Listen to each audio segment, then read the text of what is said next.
Autre moment de roue libre, alors lui il a peut-être la palme de la roue libre de la semaine, c'est Jean-Baptiste Djebbari, vous vous rappelez, ancien ministre des Transports, qui s'est recasé dans une société dont il a intégré le conseil de l'administration, une société qui s'appelle Opal, qui fabrique des véhicules à hydrogène, alors que lorsqu'il était encore ministre, Jean-Baptiste Djebbari était à la tête d'une grande mission justement pour favoriser les investissements publics vers l'hydrogène, voilà, hein, même en dictature on n'oserait pas, et c'était sur RMC, parce qu'il s'est recasé, tu savais. Ouais, c'est la jurisprudence Bachelot.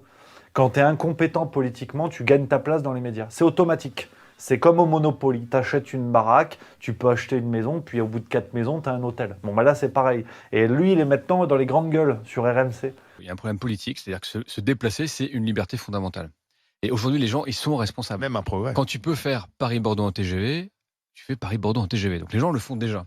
Ouais, et t'as appris qu'il était pour la légalisation du cannabis et qu'en plus, il en avait déjà consommé. Un des sujets sur lesquels je suis assez content d'avoir récupéré ma liberté de parole, parce que je suis assez pour la légalisation. Et tu pouvais pas le dire quand tu étais ministre? Non, mais parce qu'il y a une solidarité gouvernementale et effectivement le gouvernement actuel est contre.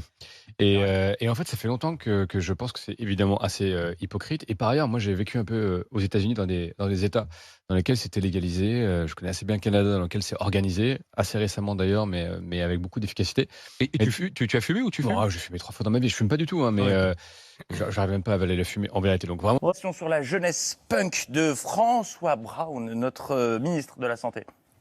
Quand j'étais très jeune, il m'est arrivé de fumer un joint à une époque où j'avais les cheveux longs, le loden et je roulais en Solex. Un joint, une fois, révélation sur laquelle le ministre a été interrogé dans l'excellent programme d'RTL Focus dimanche animé par le brillantissime Mohamed Bouafsi. Oui, il m'est arrivé de fumer 2-3 joints dans ma jeunesse. Alors, en quelques jours, on est passé de j'ai fumé une fois un joint à j'en ai fumé 2-3. Amis journalistes, ne lâchez pas la question. Au rythme où ça va, dans 2 semaines, il nous le dira. Je fumais tous les jours et j'ai d'ailleurs possédé une pipe à crack. Il m'est arrivé de fumer du cannabis, a expliqué Obama. Dans ma jeunesse, je ne recommande pas évidemment de fumer du cannabis, mais à mon sens, ce n'est pas plus dangereux que l'alcool. Non, c'est dangereux. C'est dangereux, et notamment quand c'est pris à haute dose par des individus, mais je pense notamment... Vous avez fumé du cannabis ou déjà? Non, jamais. Il peut m'arriver d'avoir fumé peut-être une fois, mais attention. Oui.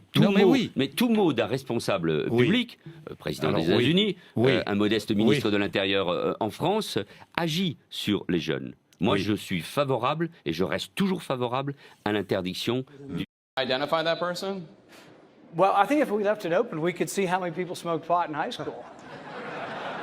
Is there somebody you were specifically thinking of? Well, the thing is, he was talking about me. Yeah, I was talking about... That's what I thought, but I wanted him to say it. I wanted to make it easier for him, and I just did. Governor Bush, please. So 40 years ago, I smoked marijuana, and I admit it. I'm sure that other people might have done it and may not want to say it in front of 25 million people. My mom's not happy that I just did.